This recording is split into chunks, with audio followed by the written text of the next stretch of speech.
I, 24-year-old female, have been dating a guy, 24-year-old male, for almost 3 years. 2-ish years ago, I painted a kind of raunchy picture for my partner as a gift. If you remember that trend where people painted the backs of their legs and butt and sat on a canvas. That's what I did. It's a big, about 24x 36-inch canvas that has my ass cheeks painted on it. He hadn't hung it up yet, but it's been sitting propped up against the wall in his man cave. The back of it facing out so no one could see the painting, since we just moved in and are still unpacking. It was his mother's birthday a few weeks ago. We went out to dinner to celebrate, and my partner invited them over to our house after the dinner to show off our place. The group consisted of his mom, stepfather, 2 sisters, sister's boyfriend, and his stepbrother. His sisters and stepbrother weren't super interested in a tour since they helped us move in and had already seen the place, so he was showing his mom and stepdad around. I was out in the living room with everyone else when his stepdad walks in, holding my painting like it is a trophy. Everyone explodes into laughter, and his stepdad keeps making jokes about the fact I painted it for my partner. They're talking about my butt and how weird awkward it is I did that. His sister kept yelling and was laughing so hard she almost cried. My partner follows, laughing, saying, "I told them no, but they don't listen." My partner's siblings are 14, 17, and 19, and I burst into tears and ran into the kitchen to hide because I felt embarrassed. They ended up leaving not long after, and I was bawling in the kitchen. His stepdad was laughing and said, "Sorry if I crossed any boundaries," but he didn't say it to me. He said it to my partner. I told my partner I never wanted to spend time with his family because of how they embarrassed me from here on out, and that I would only see them on the holidays I absolutely had to. This didn't make my partner very happy.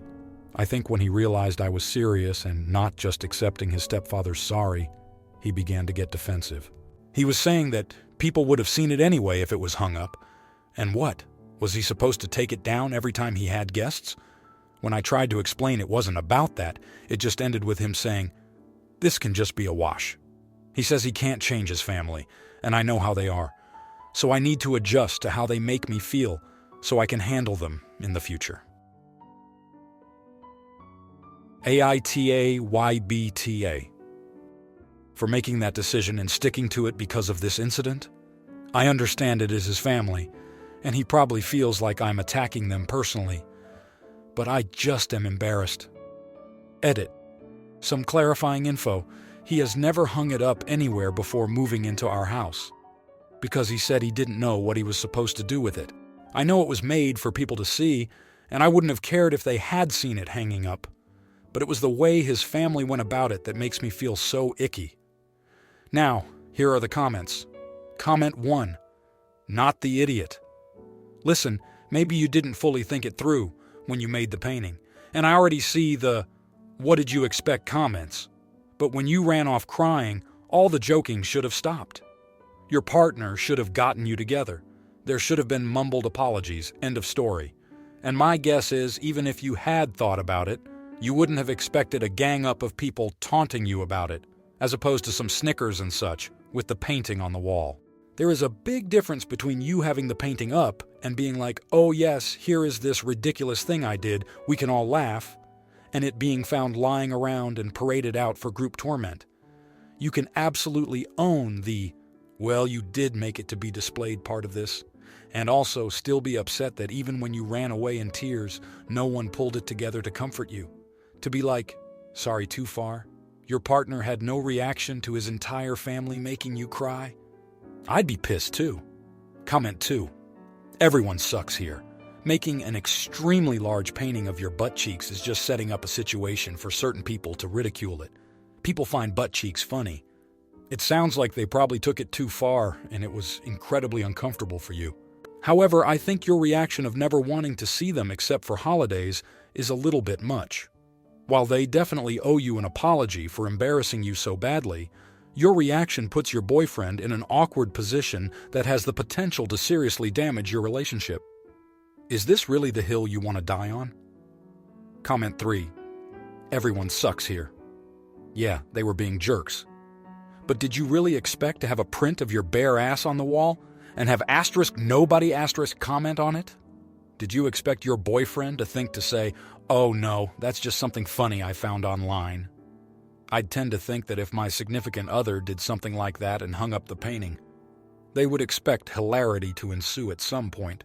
I would expect that hilarity to involve some self-deprecating humor. Otherwise, why even put it up? Now, for the next story. Obviously, this is a throwaway because I don't want it tracked back to me. A little background information first. I barely have a relationship with my mother-in-law because since we got engaged, she has been a nightmare to deal with. She constantly meddles, stomps boundaries, is very judgmental, and takes no responsibility for her actions. We were no contact with her for nearly a year, but since my husband resumed contact due to my father-in-law having a health scare, she has been on her best behavior. That is, until last weekend. So my in-laws were up to visit last weekend and unfortunately requested to stay with us. I prefer them in a hotel, but we have 5 bedrooms, and I let my husband make the call. Well, Saturday morning, I was up letting the dog out and making coffee for everyone.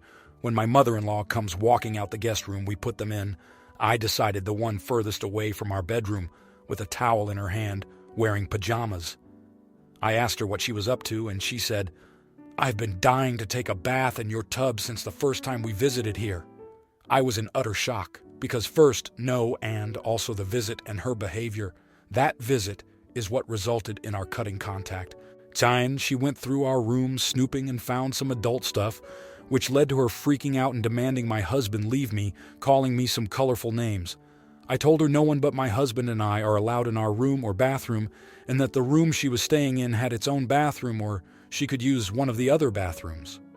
She started raising her voice and insisted on using our asterisk tub, which I just said no again. So she starts going on about me being rude and a bad hostess. Apparently it was getting loud because my husband appeared and asked what was happening. I explained, and he backed me up. She storms back to the room and slams the door, apparently waking my father-in-law. He comes out because she gave some distorted account of what happened, but my husband set things straight. She pouted in their room all day. They ended up leaving early Sunday for the airport. This morning, she texted my husband, asking if I was ready to apologize to her for making her trip miserable and making her feel unwelcome. I have her blocked again. Am I the idiot for not just letting her use the bathtub? Now, here are the comments. Comment 1. Not the idiot. You did nothing wrong, and a polite guest, if they wanted to use something like the master bath, would have approached you and asked for permission first. She was basically up to her old tricks again, seeing if this warming was you backing down on your old position, and seeing if she could establish dominance over you. Good for you for not backing down, and good for your husband for not backing down. You did not make her feel unwelcome. She abused your hospitality. Comment 2. Not the idiot OP and laughing here because your mother-in-law was apparently just itching to go through your things. Your mother-in-law is the queen of obvious. Has she always been unbelievably immature, or do you suspect cognitive decline? To answer your question, there is no reason a guest should be hell-bent on bathing in your personal bathtub, even if it was lined with clouds and spewed champagne and fairy dust. Comment 3. Ew, what? No, thank you, madam. Sorry, but I think it is rude ASF. Your home is not a hotel. If she wants bathtub amenities, then she can go to the hotel and receive them. She is the one who made the trip miserable because she is the one who rudely overstepped her bounds, not the idiot OP. Now, for the next story. I don't use Reddit, but my friend suggested I post here. I'm a transgender man who very much passes for a cisgender man, 99.9% of the time.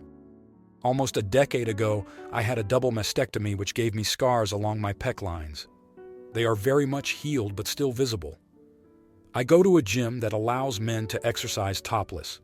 The other day, I was working out in the outdoor area, and it was hot, so I took my shirt off. Edit.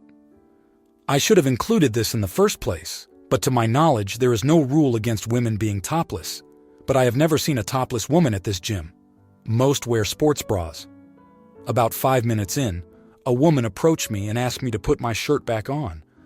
I asked why because there were 3 other men who also had their shirts off. She responded that she knew what my scars were from and it disturbed her to see them. She said it was no different than if she took her bra off and forced everyone to see her breasts. I told her that's her problem, and if she wanted to take her bra off, go for it. She said she'd report me, and then glared and made disgusted faces at me for the rest of my workout, which I ended up cutting short because I felt so uncomfortable. I felt like I was in the right, as there's no reason why my body is a different case than the other men around me, just because I have some lines on it that may suggest there used to be breasts there. But some of my female friends, cisgender, have said I'm the idiot because putting my shirt on would have been the least I could do to make her more comfortable in a male-dominated space. I said she could have just moved to a different part of the gym. They said, why should she have to move? I said, why should I have to change? They say I'm refusing to see it from the female perspective. And she wasn't being transphobic. Now, I can't tell if my outlook is too clouded by my own experience. Am I being ignorant? Should I have just put my shirt back on? TLDR. Took my shirt off where it was allowed, and a woman was offended by my surgery scars that show I am trans. I refused to cover up despite her complaints.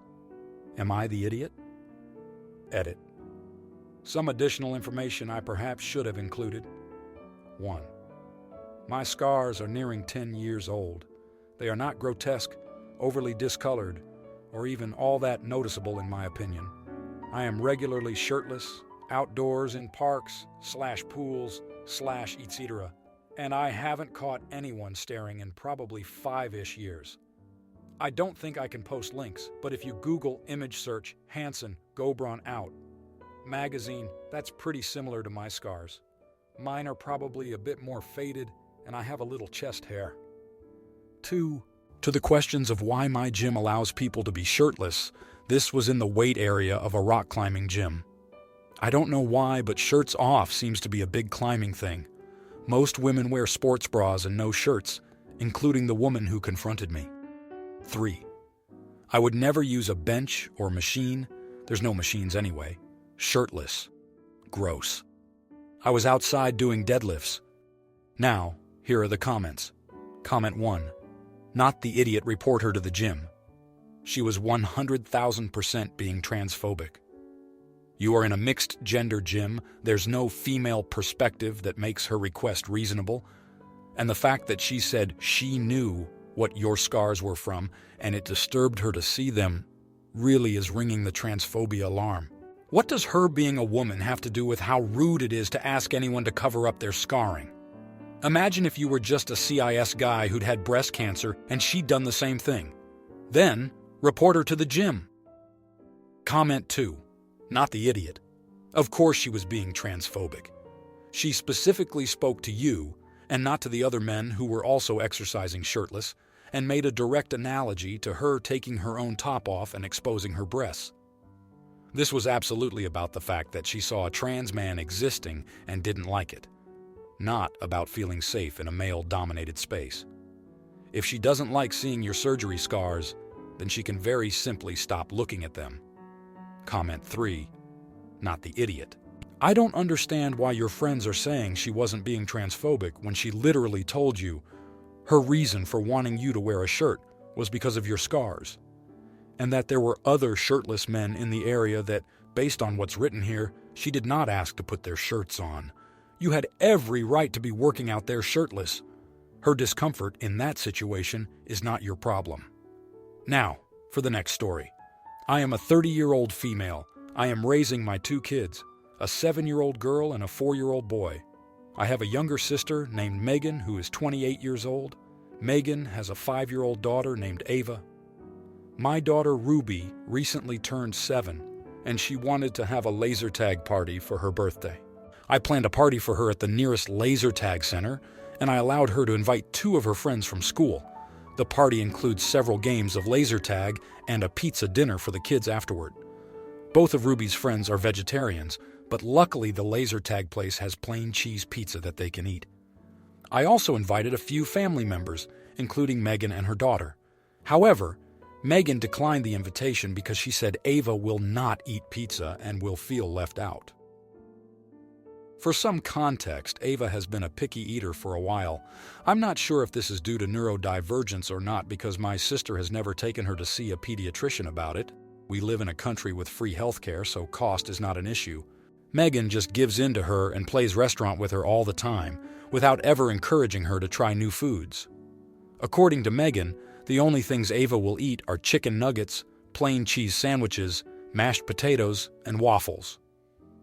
Megan doesn't think this is unusual or a problem at all, and believes that Ava will grow out of it eventually. The problem arose when Megan suggested that we change our plans and go to McDonald's after the laser tag games. I informed Megan about the 2 vegetarian kids at the party and told her that she is more than welcome to bring her own food for Ava. Megan kept trying to convince me and suggested that Ruby's friends bring their own food instead. I told her to stop because I'm not changing the plans that are already made and booked. I was starting to get annoyed at this point.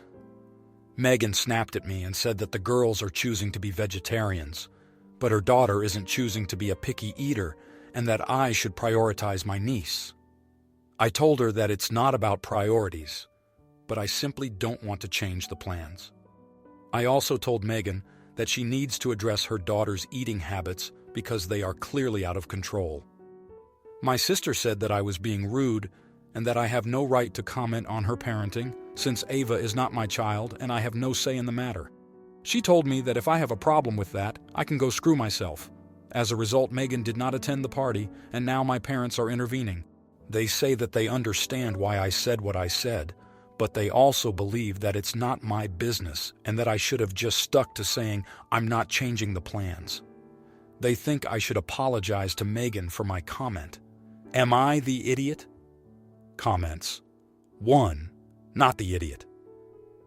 Can we not blame neurodivergence every time a child does something?